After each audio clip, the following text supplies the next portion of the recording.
The word culture vulture, New York, it really bothers me. It bothers me when people take that phrase and attach it to something and with no merit. And I'm going to tell you that I swear is the truth. And I'm going to tell you how this game went. 1990, I used to DJ for Chuck Chillout. What's the young man from Brooklyn? Jazzo. I was on WBLS every Friday and Saturday night. Jazzo brought Chuck a record. It was a Hawaiian Sophie. And I think it's 89-90. It was different sounding, weird sounding. The video was a little off-putting, but people really gravitated to it over time.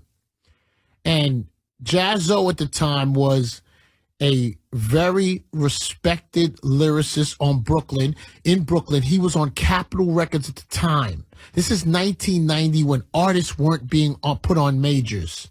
And he had Jay-Z on this song, and I remember something. He didn't have it featured. They were like equal billing, which I thought was cool.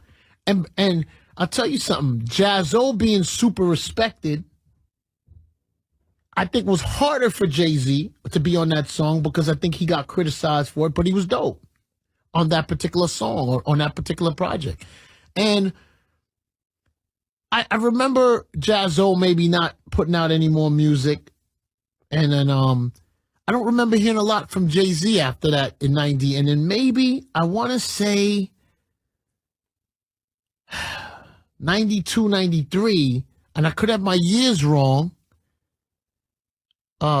Dame Dash had a label situation on Atlantic.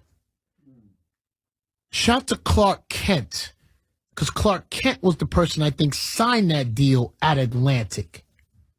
And the reason why I'm saying a lot of names today, New York, because I saw a piece of artwork where Rockefeller Records did like a whole arm tree of all the different people that they put in the business. I'm going to tell you all the people that they don't mention today. Because I just want like culture vulture and this, that, and this, that. And I'm going to tell you why this story bothers me and annoys me. Because it annoys me, people from my era twisting the history book when we already got the youngins that never want to tell the truth. But when I watch 40 and 50-year-old men that I know I saw it, you see, what they didn't account for is I am relevant in 2018 and my eyes, and I saw it. And I know Jay-Z's not on the gram and Lior's not on the gram. That's why people lie so much. So I don't want to skip anything. Let me get back to Atlantic Records where Clark Kent worked. Now, let me explain Clark Kent to you, New York. He was the most respected DJ coming out of Brooklyn. He also produced big hit records. So him signing Dame Dash's situation or influencing it was a big deal because of Clark Kent's credibility. One of the groups was Original Flavor, which Ski was in, and Ski, another person that they don't mention, used to produce a lot of the songs. And I think Ski was one of the rappers. So I want to place the connection with you. Atlantic Records, Clark Kent. Ski was a member of Original Flavor. He did the tracks. Jay-Z does a feature. Because all these people were missing on that tree that came out. All right? Now, these were people, Original Flavor wasn't the greatest group, New York. Decent. Jay-Z had a great verse on that song. His swag came through in the vid. You know? You saw it. He was on some wiggity wah, which was trash. But him as an individual, you saw something. You didn't know what. Now, all of this is happening. Redman's popping. Wu-Tang's popping.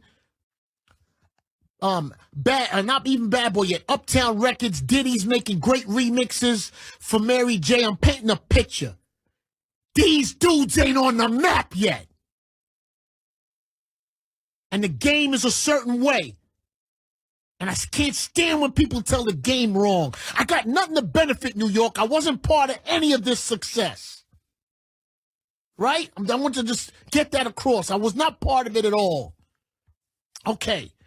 So now we're at, where are we at? Atlantic, Clark Kent, right? Clark Kent always told me about Original Flavor. He always beat me in the head when I was on the radio. He always beat me in the head about Jay-Z. I was like, whatever, And I may get my timeline wrong somewhere in here, but somehow Jay-Z makes his way to Payday Records. Now, is that In My Lifetime? I think that's the song. This is before Dead Presidents. In My Lifetime, Payday Records. Payday Records is a record label that had a ton of credibility because of DJ Premier, and he had a lot of hits. It was owned by Patrick Moxie. When you got a record on Payday at the time, it meant something as a DJ. Jay-Z's now on that label. Credibility inherited. But he's a dope MC. And I never want to take away from that. A dope MC. His records are getting better. In My Lifetime, I'm going to tell you something. AZ was cranking at the time. And I remember I used to say, I remember some street cats in the Bronx saying to me, yo, Flex, you going to play that Jay-Z? And I said, you mean AZ? It was like, no, Jay-Z. I said, bro, I don't know Jay-Z. I know AZ. Because that used to get confused in the beginning. You remember that, Tat. Am I lying? No, that's a fact. They used to get confused. Because AZ was that street dude making them songs. Lyrical. Yes. Out of Nas's camp. Yes. Correct. But from Brooklyn. And from Brooklyn. Cool. I dare anybody to tell me I'm lying today. Okay. So then now we're at Payday Records. Jay-Z signed there, In My Lifetime, which Clark Kent might have produced. And I remember Clark Kent used to be in the videos. So that used to give the project credibility because I respected Clark Kent as a DJ from Brooklyn producing hits.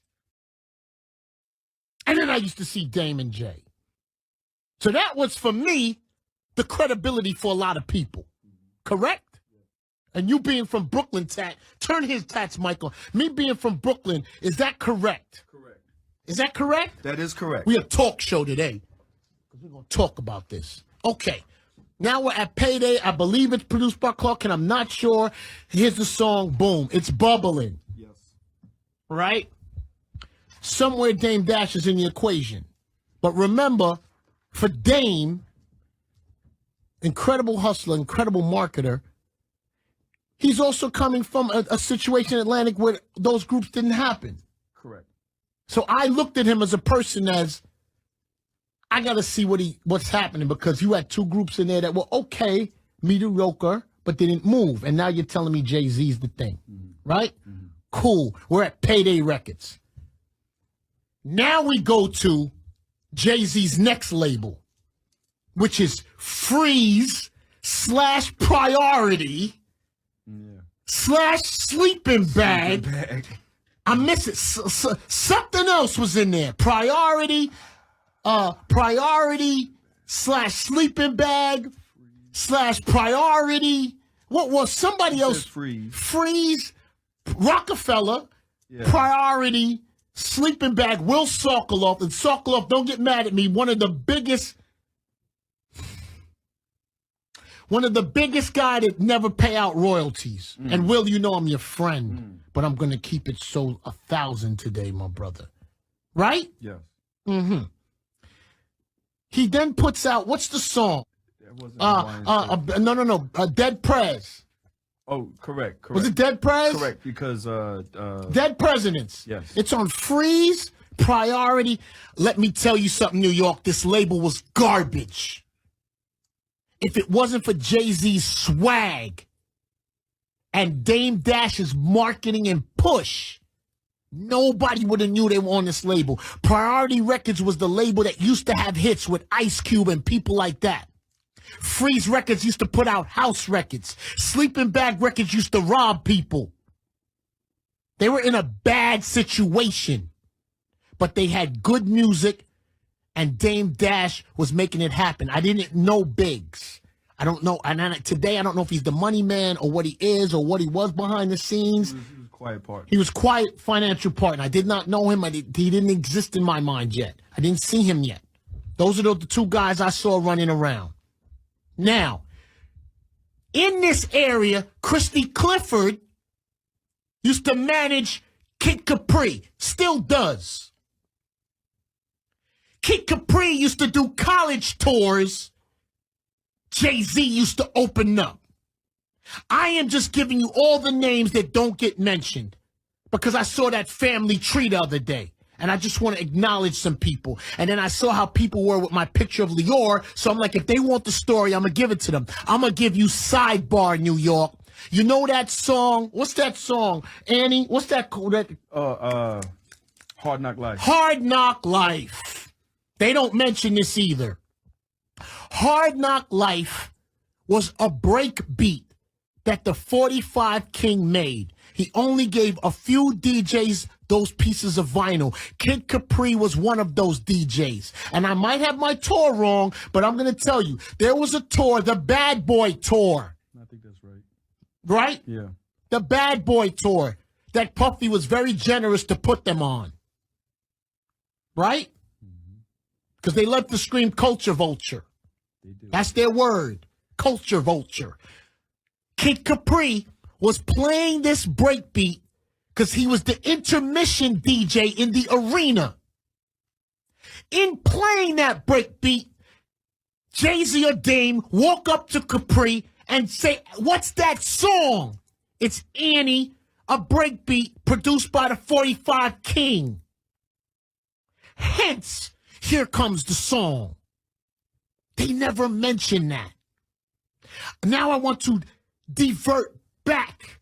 Is it Payday?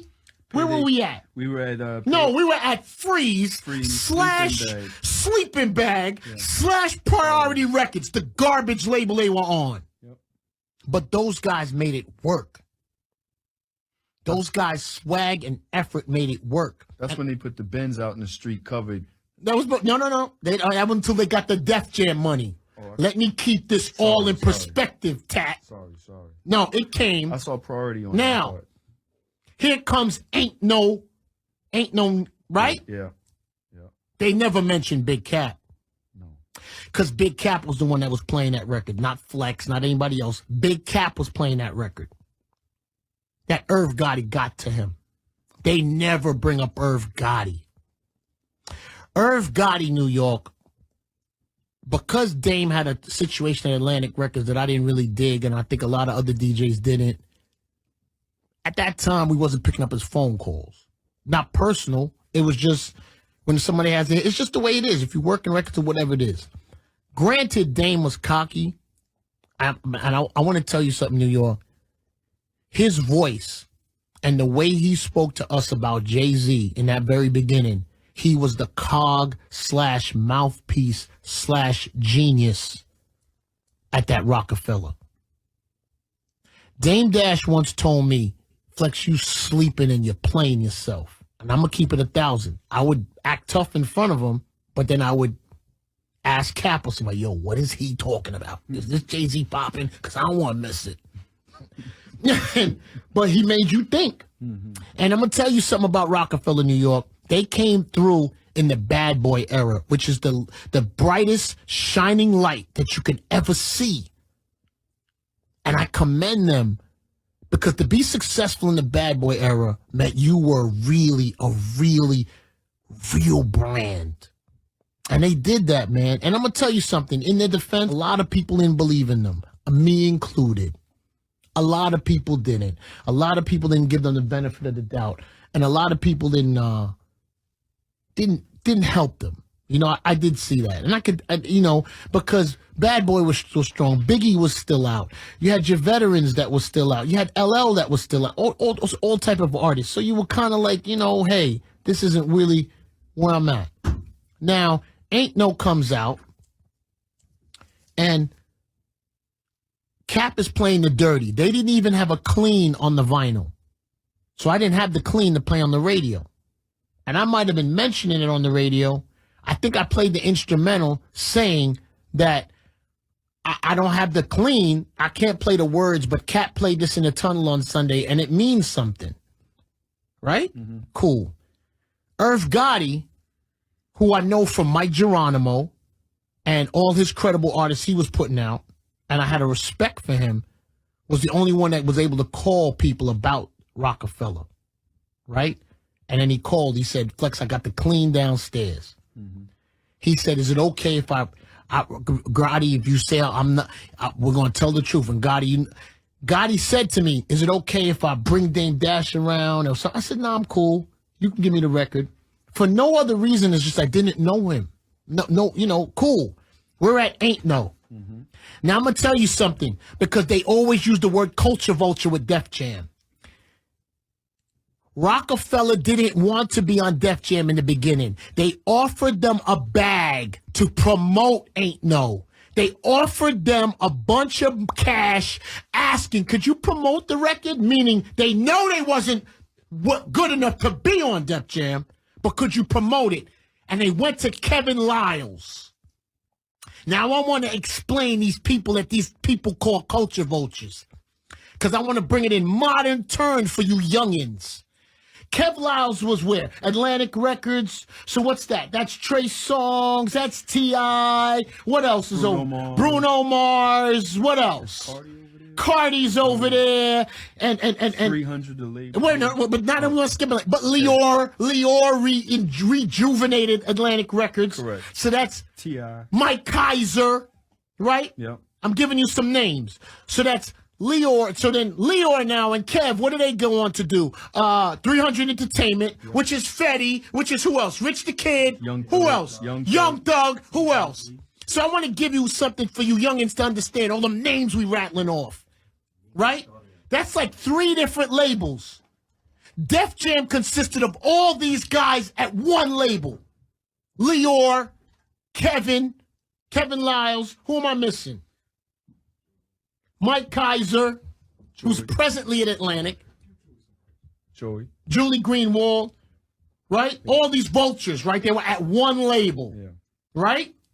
This one label had LL Redman. Who else they had over there? Method Man. What else? Montel Jordan. What else? Slick Rick. I'm just going through the here. Now, I want to ask you something, New York. Remember, this time period I'm talking about, Rockefeller's on freeze / sleeping bag / robbery records.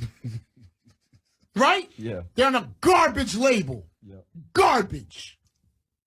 They go into that label asking if they can drop a bag to get their record promoted. Mr. Kevin Liles, Mr. Leor, and Mr. Mike Kaiser come up with a better idea. We got this Nutty Professor soundtrack. Why don't we put your song on there? Why don't we help you shoot a good video? Why don't we fix your life? Dame, you remember that, bro?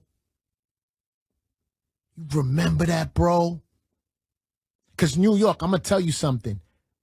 Because that record was so hot, and because of all the effort that Jay and Dame and Biggs put in, I was watching because I was like, man, if they really get this together, this is going to be something. Something else going to start. So everybody was asking labels questions. Where they going to end up? Who's going to pick it up? How they going to get off a freeze? So with a soundtrack, New York, comes a budget. They were already successful. They didn't need Rockefeller. But they saw something in them that a lot of other people didn't see, including me. A lot of people didn't see. Saw something golden. Now, here comes the project. Well, not even the project. The album doesn't happen. The single happens, right? Correct. Single's out. All right? They're still, and that's still on freeze, but they're working and promoting it, making it look like a Def Jam project. Correct. Right? Yeah. Mr. Leor Cohen, that's what he did for them, though. Yeah. Right? Yeah. The culture vulture. I want to know where in there was there a culture vulture situation. Because I'm going to tell you about that word culture vulture, New York. A culture vulture can only succeed if a sellout wants to sell it. A culture vulture cannot take anything from anybody unless there's a greasy, sleazy person representing the culture and he can be bought. A culture vulture can't operate on his own. He needs a sleazy culture representative. So I'm breaking this down clean tonight. Now, here we are. They're at Def Jam. And you know why they had to be at Def Jam? Because Bad Boy Records was turning their motherfucking lights off. Let me tell you something, New York. If Rockefeller didn't sign with Def Jam, Jay-Z would have been Mike Geronimo. You hear me? He would have been a respected lyricist that slipped to the bottom of the toilet because he was in a bad label situation. Because those guys who use the word culture vulture, they cut that freeze, nasty, sleeping bag, nasty priority deal. They lucky Def Jam got them out of the toilet.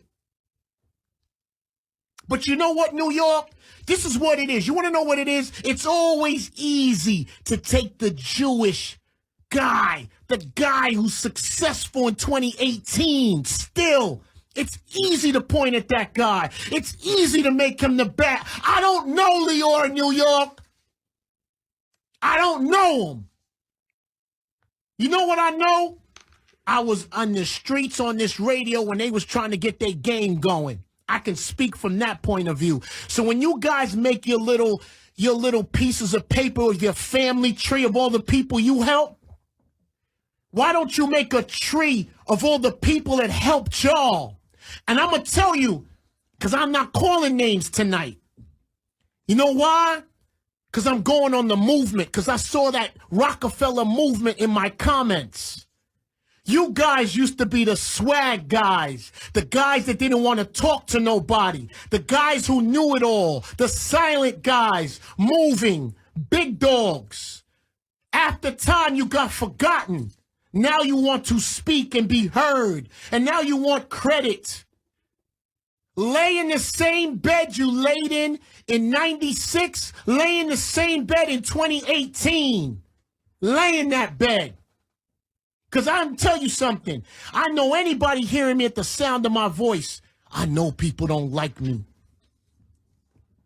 And when I hit my deathbed, I ain't got one number to call.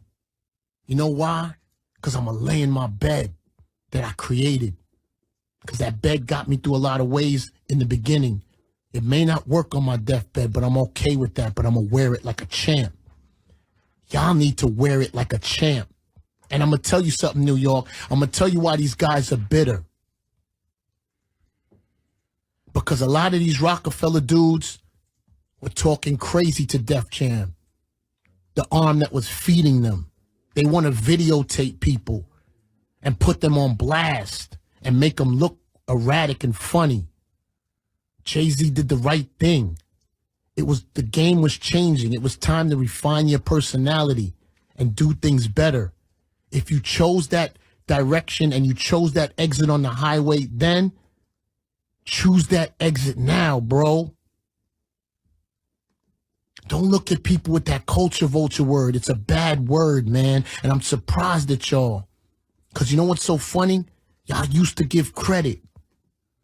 Now it's about what you can take and what you can form. It's easy to scream, you want to be independent in 2018. Mother, you can't get a deal. And there's nothing wrong with that. Do the independent. I think independent's a great thing for people. That culture vulture word, I ain't letting that fly no more out here. I ain't with me no more. And don't apply pressure to me on my gram, on a friend that I post. Because I'm going to tell you about that Lior Cohen, bro. That Lior Cohen road managed for Run DMC. Game over. Y'all ain't gonna top that. There ain't nobody in this music business gonna top that. Road manager for Run DMC. The boy met them at a concert and became a roadie first. Russell Simmons started with nothing in college. I think Kev was in D.C. promoting records. Kaiser was working at that. What was that place he was? He was working at like Best Buy or something nuts. Well, it was. It was something. The Wiz. The Wiz, whatever it was. And you use that culture vulture word. They cut you millions, bro. They signed each and every one of your artists for $500,000 and better. They gave you $1 million budget on marketing budget on every artist you put out. I know my numbers. I was signed at the label at the same time.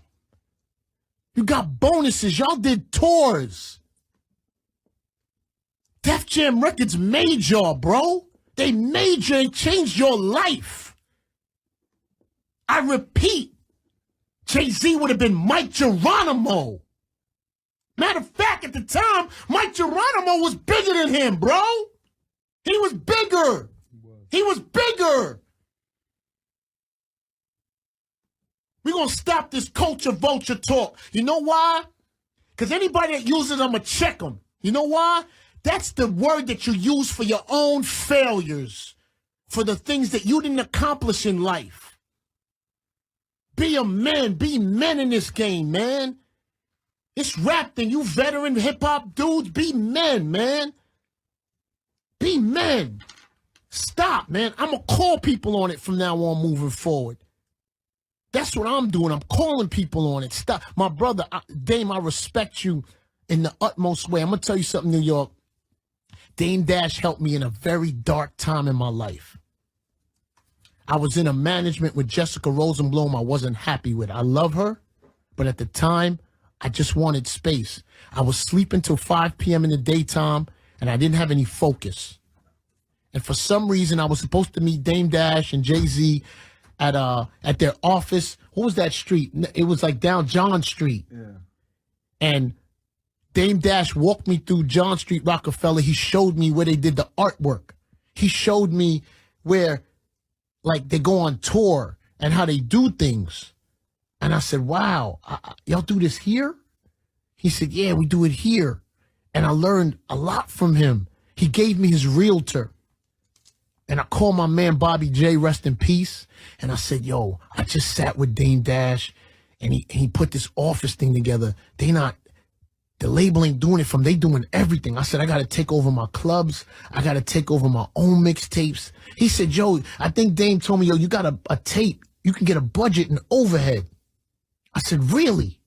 And I put my foot forward.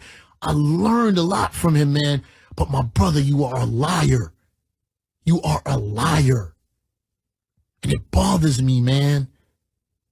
I like you, man. It bothers me so much. You are a liar. And you lie because Jay-Z and Lior ain't on that gram to call you on it. It's not cool, bro. It ain't cool. That Rockefeller legacy is amazing. You know, I never seen nothing like it. I never seen dudes grind from the bottom like that with no distribution. I remember they used to go on tour, college tours with their own money, spending their own bread. I never seen that.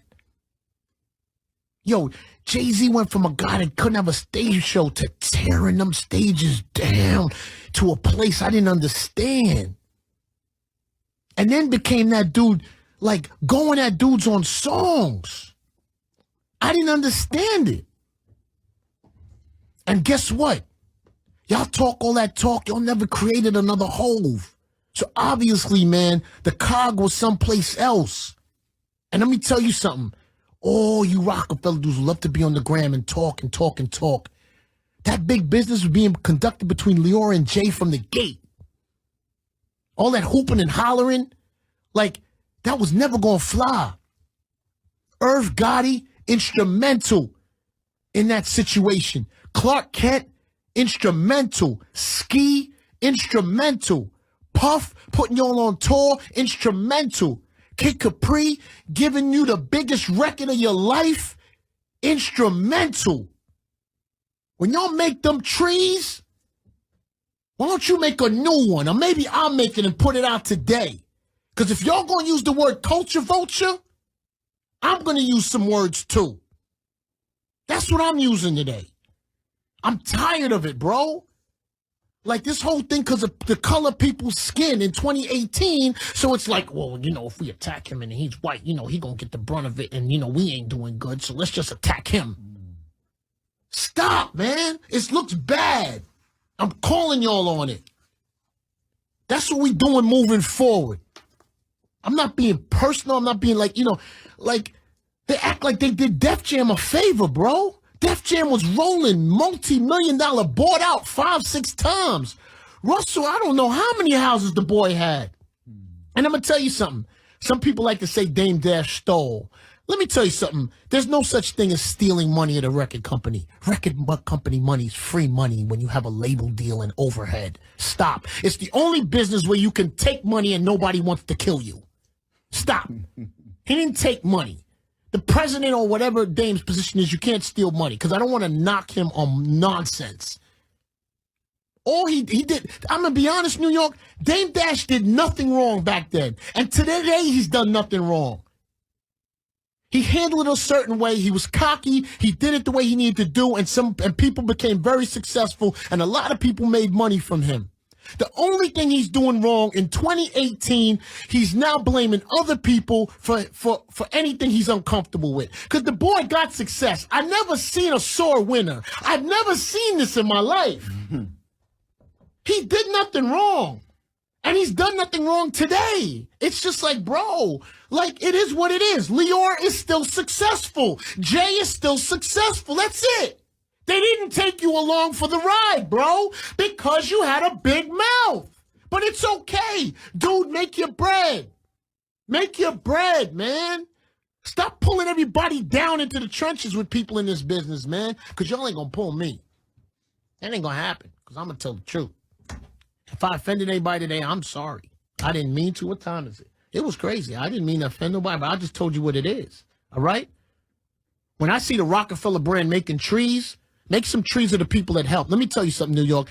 Reasonable Doubt was a album that took a long time to bubble.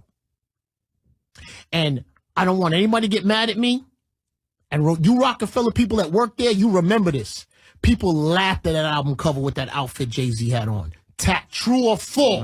Nah, that's facts. Did they laugh at that album cover in Brooklyn? They was wondering what he had on. Right? Why? The hat?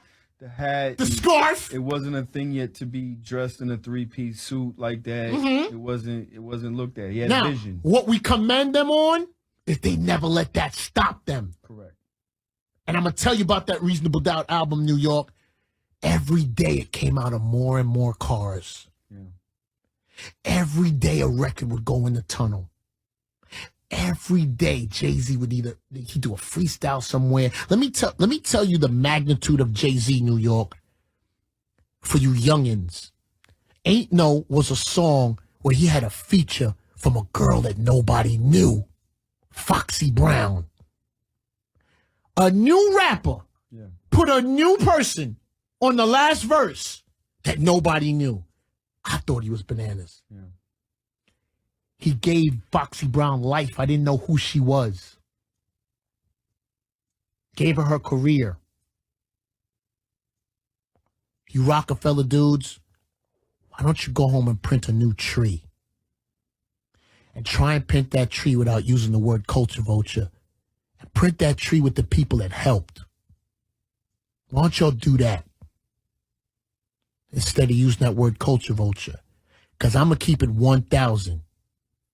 The Lior thing, I'm not standing still for it no more. I am not standing still for it. I'm not standing still for it with the Kevin Lyles. I'm not standing still for it. I was there. I saw it.